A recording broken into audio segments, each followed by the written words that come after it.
వత్స అభిమన్యు, అక్కడ విరాట నగరానికి ప్రవేశద్వారం నీకు కనిపిస్తోందా?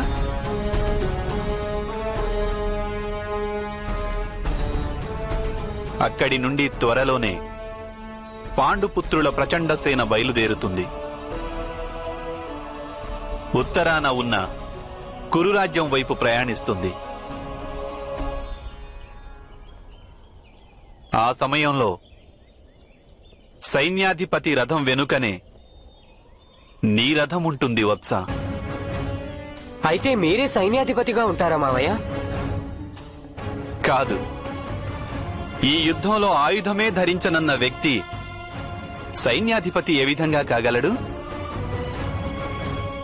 మరి సైన్యాధిపతిగా ఎవరుంటారు? సైన్యాధిపతి ఎవరైనా కావచ్చు వత్స. సేనా నాయకుడివి నీవే కావాలి.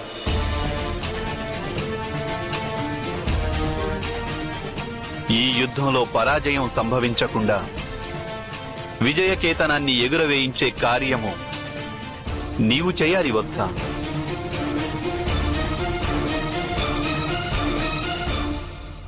ఇంత పెద్ద బాధ్యతను తలచి భయం వేయడం లేదు కదా వత్స? భయం ఎందుకు వేస్తుంది మామయ్య? ఖడ్గం రూపొందిందే రక్త పిపాసతో. విజయోత్సాహం నిండిన మనసులో మృత్యు భయానికి ఎటువంటి స్థానమూ ఉండదు.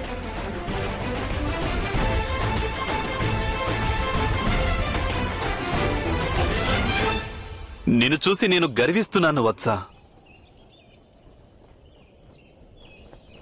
ఈ యుద్ధంలో యుగ పరివర్తన జరగనుంది. ఒక యుగం అంతరిస్తుంది మహితాత్ములు భీష్మునితో. ఒక నవయుగం ఆరంభమవుతుంది అభిమన్యుని కారణంగా.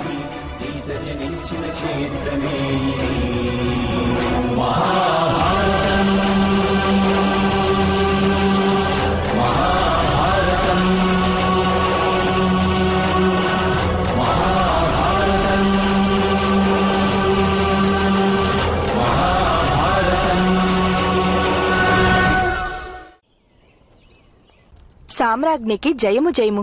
అర్జున రాకుమారులు శ్రీకృష్ణుల వారితో కలిసి మరి కాసేపట్లో విరాట నగరంలోకి ప్రవేశిస్తారు.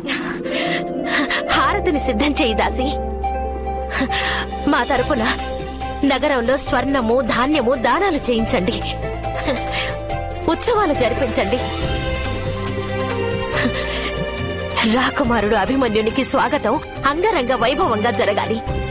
వెంటనే వెళ్ళు దాసి.